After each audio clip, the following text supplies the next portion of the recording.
In this video, we're going to see which one would win in a fight between sugar and artificial sweeteners. In the blue corner, we have sugar, the natural ingredient that has always been in our diet and has been used for thousands of years. In the red corner, we have sweetener, the low-calorie or calorie-free chemical substance used instead of sugar to sweeten foods and drinks. But which one is better? Which one will deliver the knockout blow?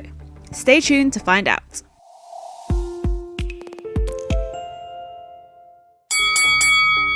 Round 1. Calories. 1 teaspoon of sugar will give you 16 calories and 1 teaspoon of sweetener will give you about 2 calories. Sweeteners are definitely lower in calories than sugar. They can give you a burst of sweetness while reducing your sugar and calorie intake because they contain little or no calories or carbohydrates and don't affect blood glucose levels. So if you're looking to reduce your calorie intake, then round 1 goes to sweetener. Round 2. Blood sugar control. Because sweeteners don't contain carbohydrates, they don't affect blood glucose levels immediately after consumption, so they can be useful for managing diabetes. Organisations such as the British Heart Foundation and the American Diabetes Association suggest the use of low-calorie sweeteners in place of sugars, for example, sweetening tea and coffee and in baking. For people with diabetes, they can provide a sweet taste without affecting blood glucose levels. So if you're trying to manage your blood glucose levels, then round 2 goes to sweetener. Round 3. Weight loss. If you're trying to lose weight, you're probably searching for the best ways to cut calories from your diet. As we found out in round 1, sweeteners do contain less calories, so may help to create a calorie deficit. But when it comes to weight loss, the research is more mixed, as there's some limited evidence that they may increase appetite and may cause weight gain, not weight loss. Some studies have found that when we consume these sweeteners, we end up eating more food and consuming more calories overall. But on the other hand, some researchers have found that replacing high-calorie foods and beverages with lower-calorie or no-calorie sweetened treats can lead to weight loss.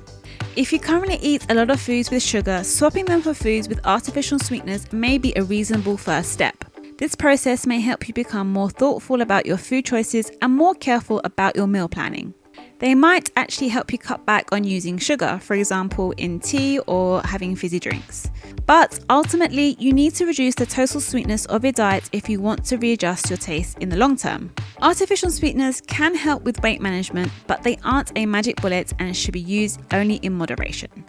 So I think this round is a draw. Before we go to round 4, here's a little reminder to hit the subscribe button to watch more videos like this. Now let's get back to the battle. Round 4. Oral hygiene.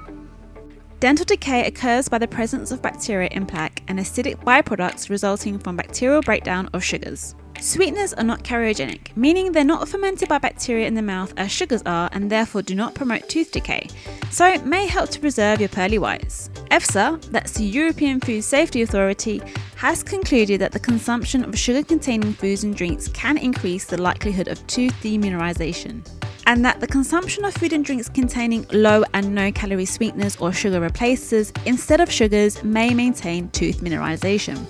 But it doesn't mean that having diet and low calorie drinks will stop you from damaging your teeth.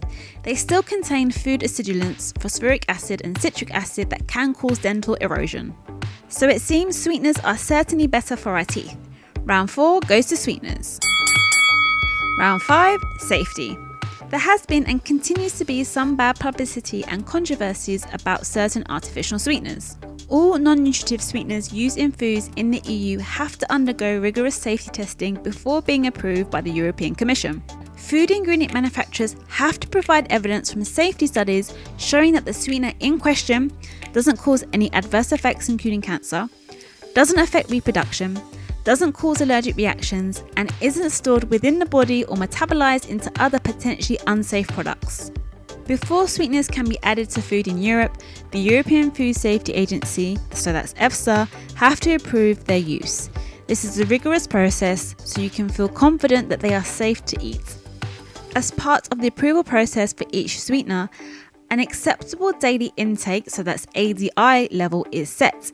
The ADI is the estimated amount per kilogram of body weight that a person can consume on average every day over a lifetime without risk. ADIs are set 100 times less than the smallest amount that they may cause health concerns, so it's extremely difficult for most people to reach the ADI.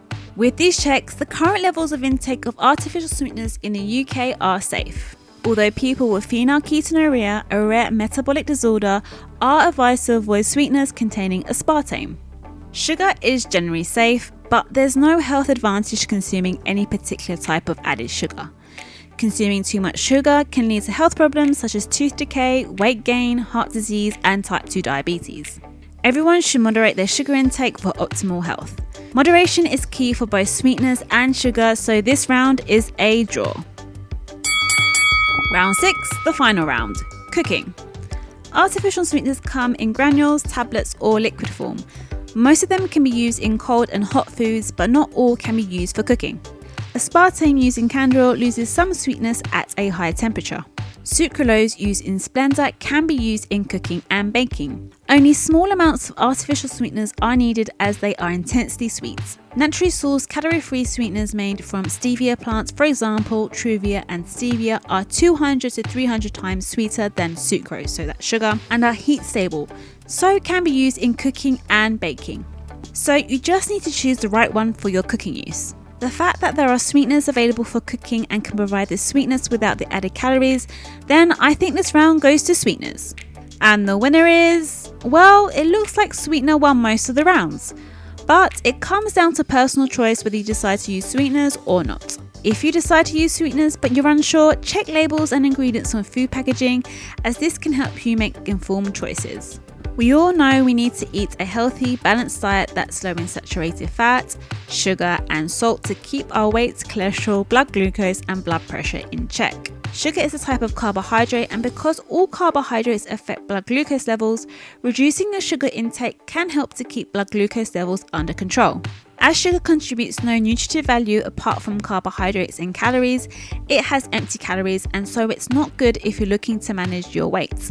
So replacing sugar with low-calorie sweeteners such as aspartame, stevia, and sucralose is one way to help with weight management, but they aren't a magic bullet and should be used only in moderation. Ultimately, moderation is key when consuming sugar and sweeteners.